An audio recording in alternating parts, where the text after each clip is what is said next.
بالاخره عصر ترور تموم شد.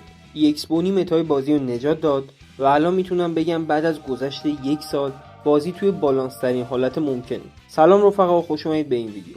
قراره با هم این کاراکتر رو بررسی کنیم، اسکیل، ترید، قیمت، مدال ست و بهترین ساپورت برای این کاراکتر و همینطور تاثیرش روی متا و چطور کاراکتری که تاناپی نمیخواست منتشر بشه این بازی رو نجات داد. ولی قبلش تریلر زیبای این کاراکتر رو با هم ببینیم. Peggy 12.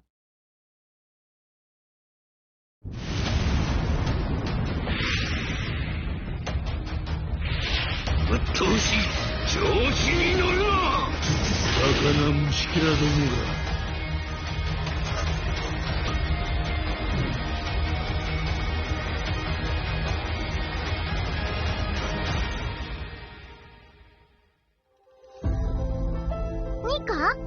そうさ、私の憧れだ。私のことも自由にしてくれるの？もちろんだ。ドンドッドッドドンドッドッド。こんなリズムに乗って笑いながら現れる。ニカ、私も会いたい。ディストーションフューチャー。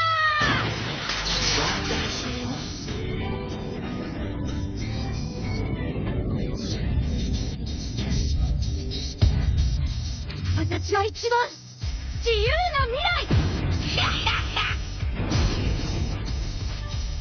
はっ、よくもお前らが神なわけない。特大ミカのパンチ。神ならいる、ヒーローもいる。生きるんだ。二人が私を祝福してくれたから。解放のミカパンチ。ワンピースバウンティーラッシュ。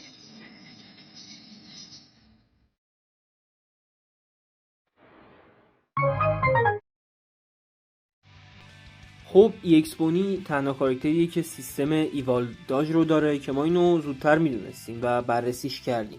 این قابلیت به بونی اجازه میده یه ایوال داج پرتابی انجام بده و سراسر مپ سریع جابجا بشه و خوبیش اینه که یه زمان کوتاهی این کارو میتونه بکنه. ایوال داجش محدوده.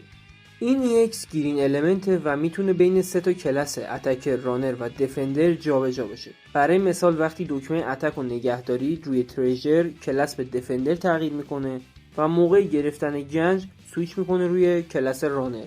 بریم سراغ اسکیلاش. اسکیل اول، بونگوم دان بالون اند سوپر سایز نیکا پانچ. کولدان 29 ثانیه. مولتیپل هیت با رنج نرمال به علاوه یه حمله با رنج زیاد به همراه ناکبک افکت داره. همینطور ضربه وارد شده دمیج ریداکشن رو نادیده میگیره. نالیفای استایر میکنه و قابلیت درمان شدن و گرفتن اچ پی داره. اسکیل 2 لیبریشن نیکا پانچ. کولدان 32 ثانیه. مولتیپل هیت میده توی برد بالا، دیباف سرعت میندازه روی حریف و ضربه وارد شده بر اساس اچ پی دشمن تغییر میکنه.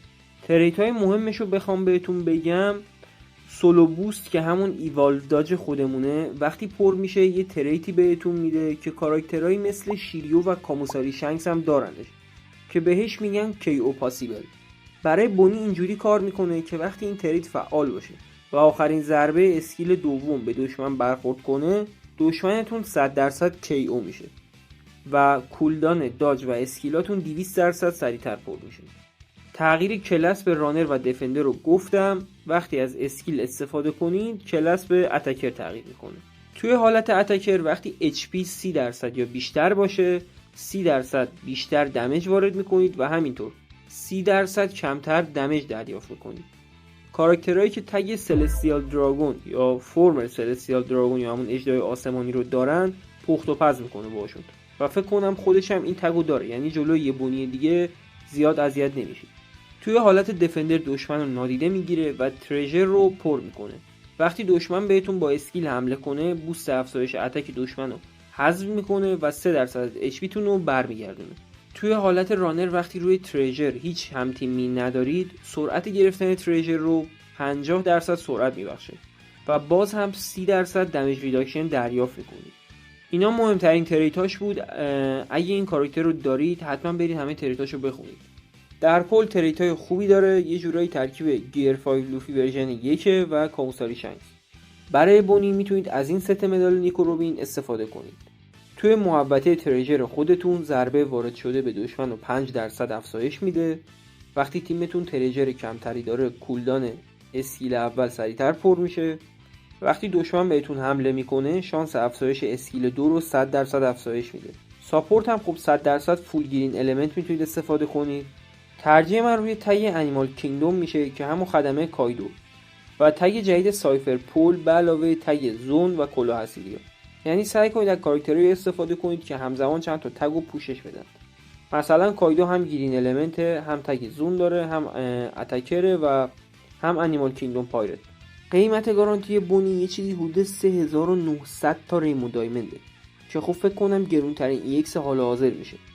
خب اگه دوست داشتید شانستون رو میتونید امتحان کنید و این قیمت درسته خیلی زیاده، ولی از طرفی آخرین EX این رویداد بوده و ما قراره توی چند ماه بعدی EX این نداشته باشیم مگر اینکه چند تا بونتی فس بیاد.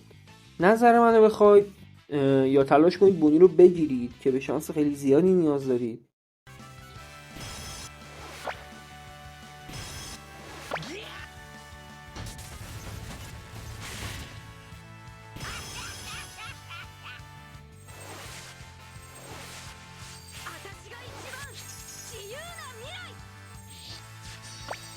و یا اینکه از الان شروع کنید به جمع کردن و آردیاتون رو برای EX بعدی سیف کنید.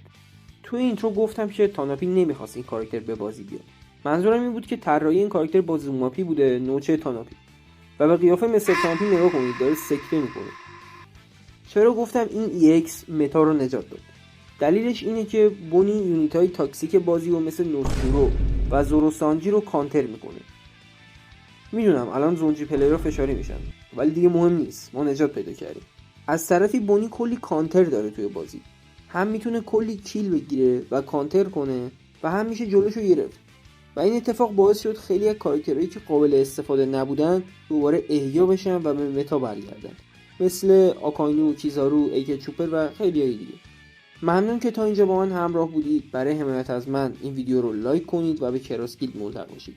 تا ویدیوی بعدی قبلش باید بگم که لینک کانال و گروه تلگرام توی دیسکریپشنه، اگه دوست داشتید میتونید تشریف بیارید.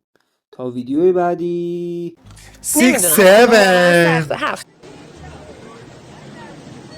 خوب نبود. من که نفهمیدم چی شد 6 7